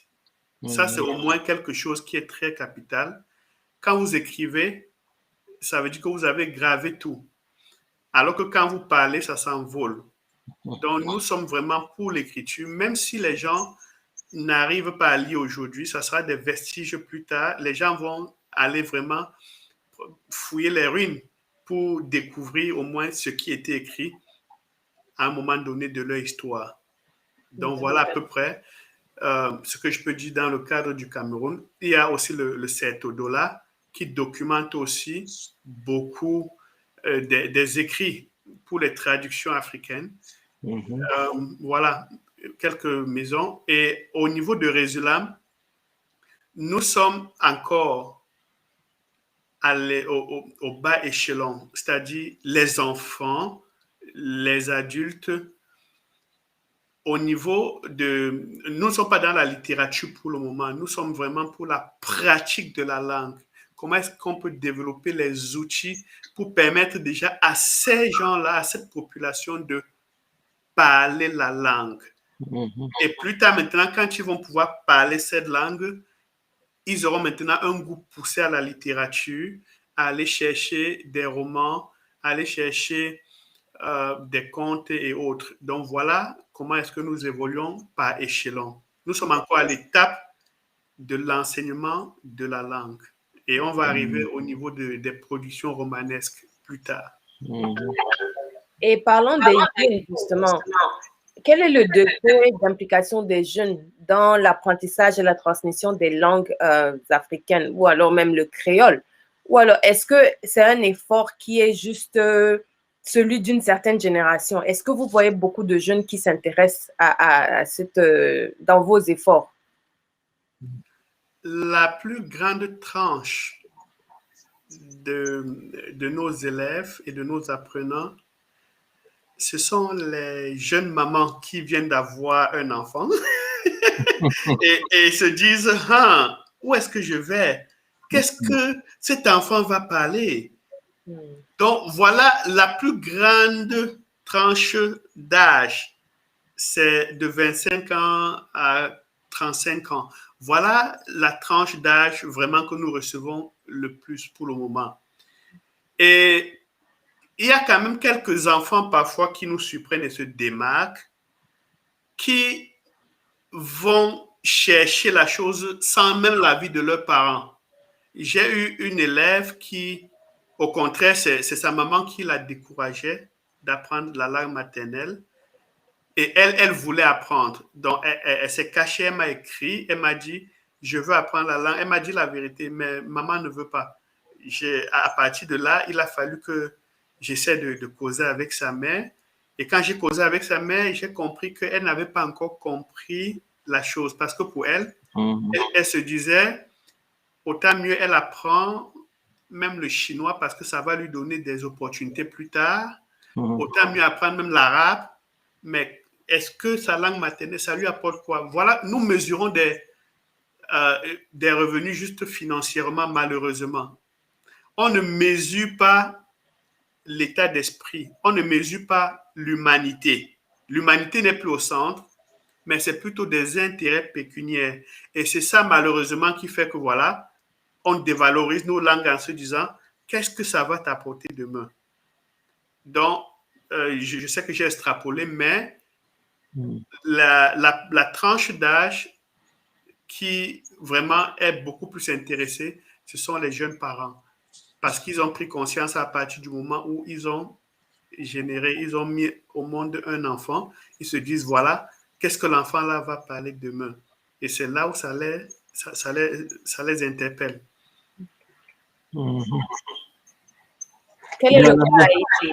Dans le cas d'Haïti, les jeunes sont extrêmement intéressés. Enfin, ils représentent l'un des groupes les plus dynamiques dans leur rapport avec l'Académie du créole haïtien, parce que l'un des facteurs pour l'Académie, c'est que nous recevons tout le temps des invitations à venir tenir des ateliers, n'est-ce pas, avec les jeunes dans les écoles. Et il y a plusieurs écoles en Haïti, par exemple.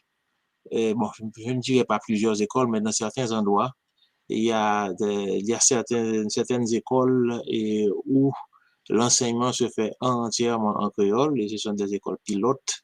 Et, l'école du jardin d'enfants, n'est-ce pas, jusqu'au certificat. Et ces écoles, lorsqu'il y a des examens de certificat, ces écoles ont une réussite de près de 100%. Et j'ai eu l'occasion, par exemple, de visiter une de ces écoles.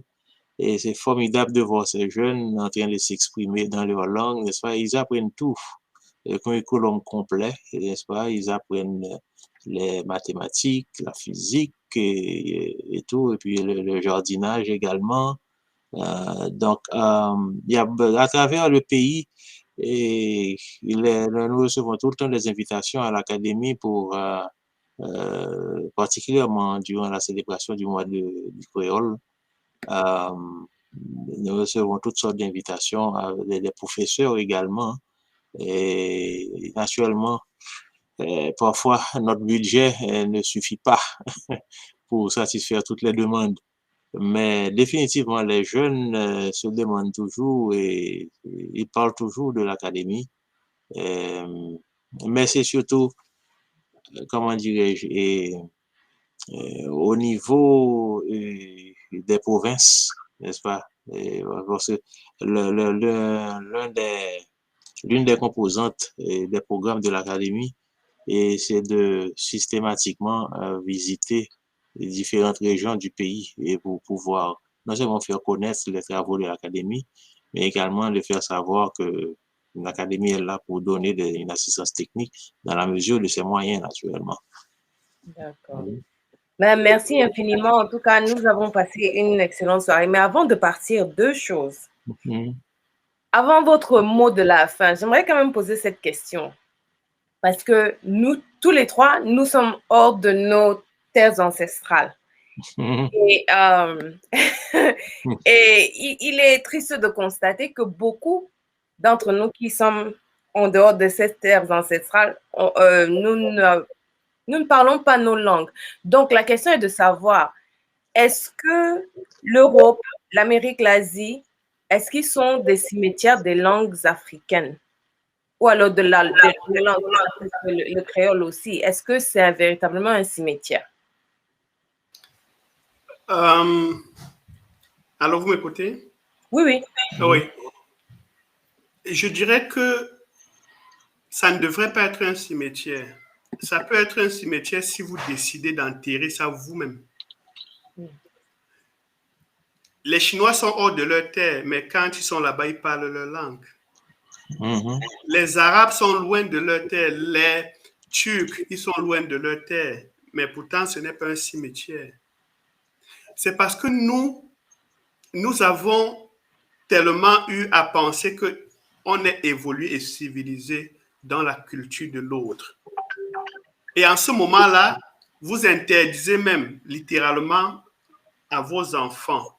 Je connais des parents qui leur interdisent de parler la langue maternelle parce que c'est dévalorisant. Et je connais même des parents qui, voilà,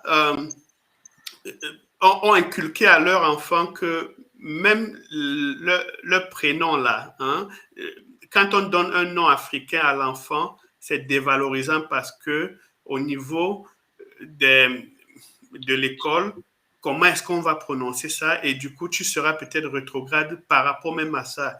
Et beaucoup d'enfants intègrent ça, malheureusement.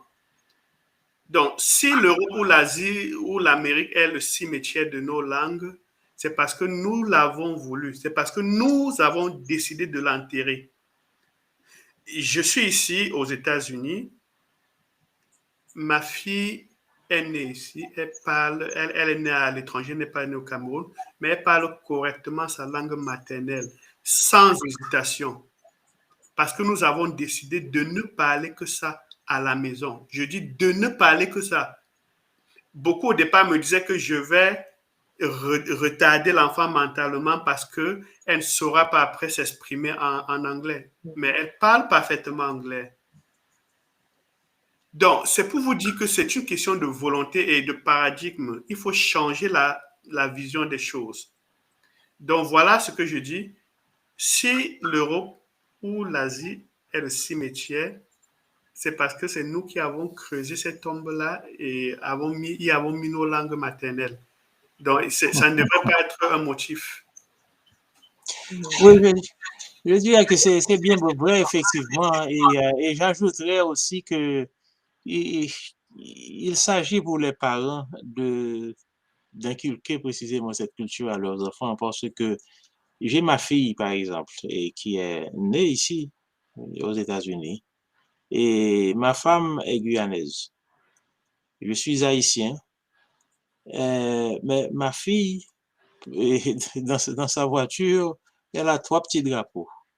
Le drapeau guyanais, le drapeau haïtien et le troisième drapeau, c'est le drapeau de Sainte-Lucie parce qu'elle a passé 2 ans à Sainte-Lucie et elle s'identifie entièrement avec la culture antillaise, n'est-ce pas?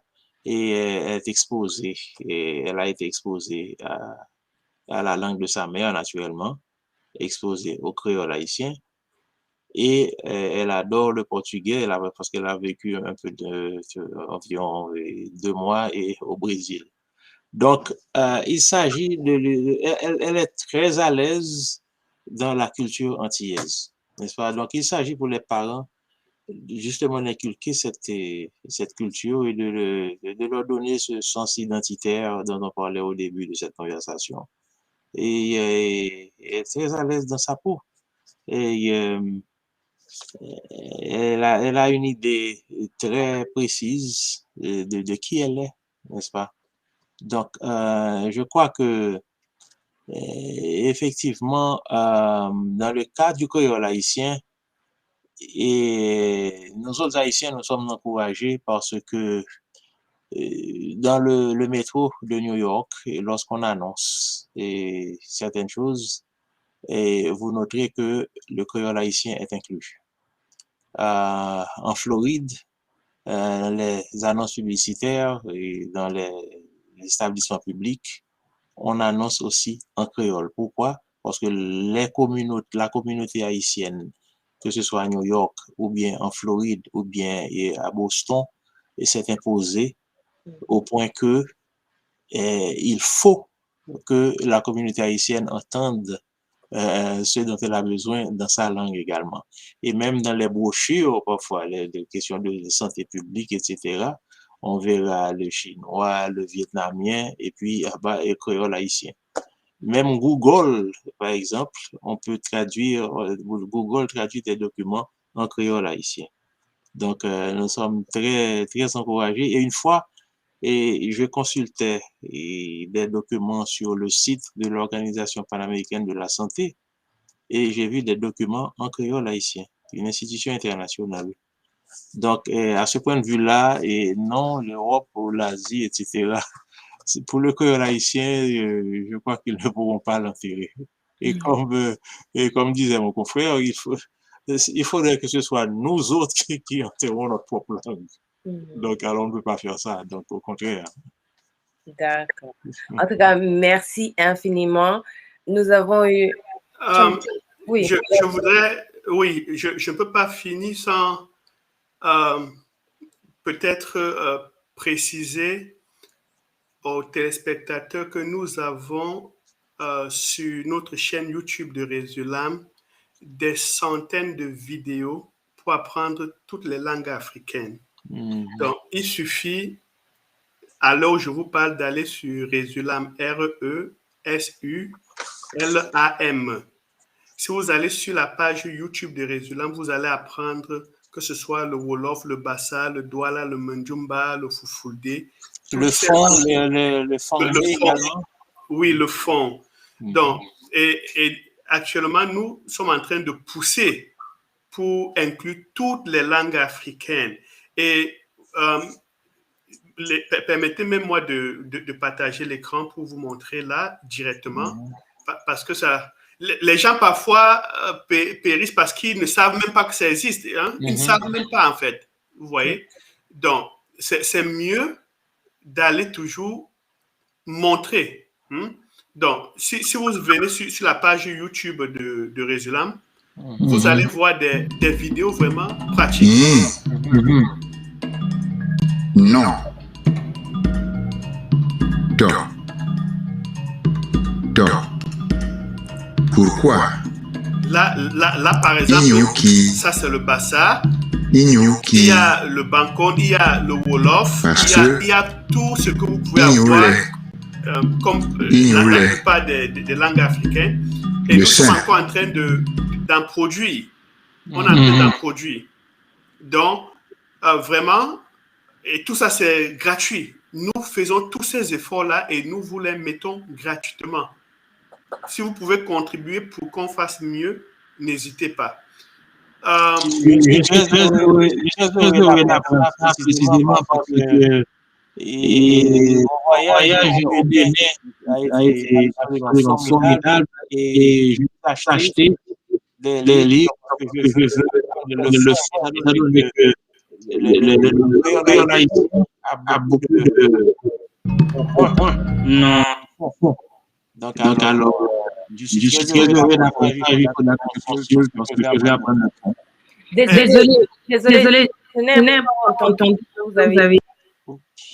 Pardon, oui, vas-y. Oui, il est en train de demander s'il y a le fond, n'est-ce pas? Oui, le fond, le créole haïtien, il y a beaucoup de similitudes. Et c'est normal. De similitudes, absolument. C'est le même peuple. C'est ça. C'est le même peuple. Là, je vous invite déjà à aller apprendre ces 2 heures de vidéo sur les expressions usuelles en fond déjà. Ça va déjà vous mettre dans le bain. Nous avons environ 600 vidéos déjà sur YouTube pour apprendre la langue africaine. Wow. Oui. Donc, c'était justement pour vous dire que ça existe. Les gens ne savent pas juste que ça existe.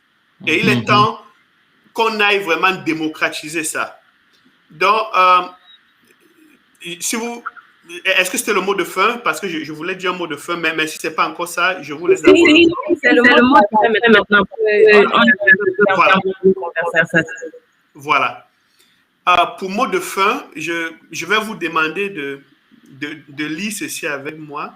Dites Biatopo. Boambo. Bongo. Nde omabe moto. Biatopo boambo bongo.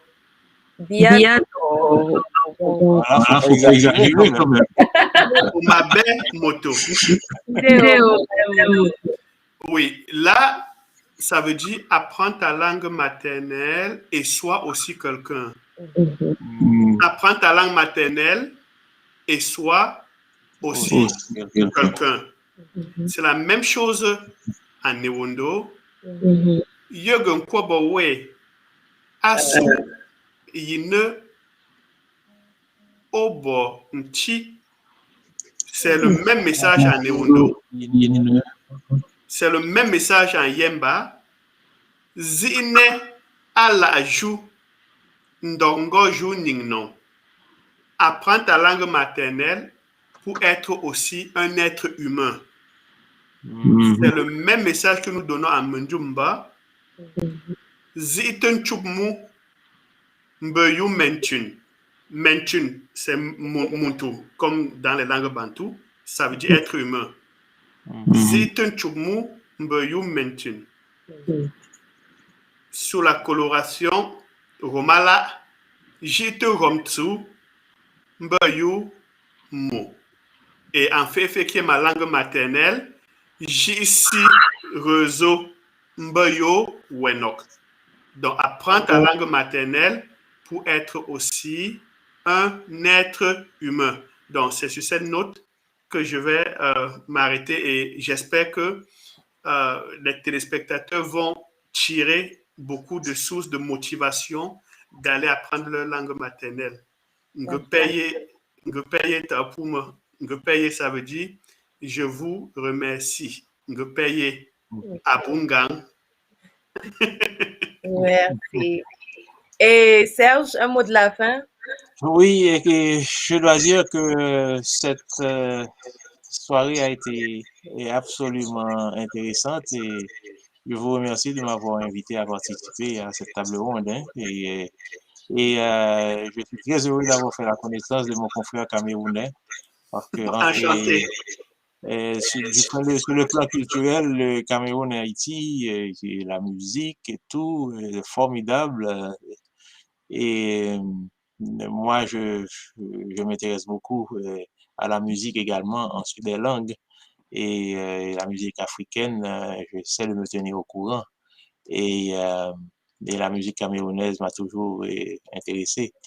Donc, non, ces échanges ont été enrichissants et je suis bien heureux de pouvoir très bientôt visiter le site pour apprendre le fond parce que comme je le disais tout à l'heure, après ma visite au Bénin et avec les rapports étroits qui existent entre Haïti et le Bénin,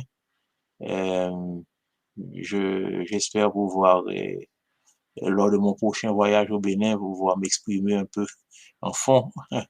Et le créole haïtien, d'ailleurs, a beaucoup de similitudes structurelles avec le Ewe que l'on parle au Togo. Et même structure grammaticale. Et d'ailleurs, il y a eu un fort rapport culturel de la langue Ewe dans le développement de notre créole.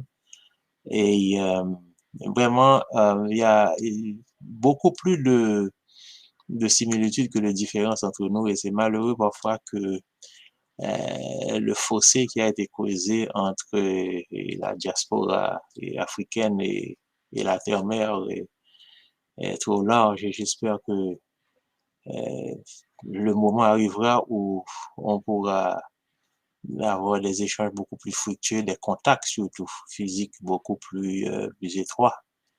Et je ne connais pas encore le Cameroun. En fait, le Bénin a été ma première visite en Afrique et j'espère que ce ne sera pas la dernière. Donc, merci beaucoup et j'espère qu'on aura l'occasion de se voir très bientôt. D'accord. Allô? Oui, Tiam. Allô? Je suis muté là? OK. Non. D'accord. Je lui disais qu'il a beaucoup de bonnes raisons de venir au Cameroun parce que ce n'est pas moi qui le dis, mais le Cameroun, c'est le socle de toutes les langues bantoues. J'espère que vous connaissez ça. Peut-être vous ne le saviez pas. Le Cameroun, c'est la source de toutes les langues bantoues. Et je vais vous partager un document en off après ça pour que vous puissiez comprendre ce qu'on appelle Bantu Expansion. Il faut aller regarder même sur Internet. Cherchez juste Bantu Expansion ou bien Bantu Migration. Cherchez ce terme-là. Vous allez comprendre que toutes les langues bantoues, y inclut le Swahili, découlent du Cameroun. Et beaucoup de gens ne savent pas ça. Si les gens savaient ça, ils devaient avoir beaucoup plus encore d'énergie pour venir chercher les langues camerounaises. Donc, ce sont des choses qu'il faut laisser comprendre au peuple. Ce sont des facteurs très motivants.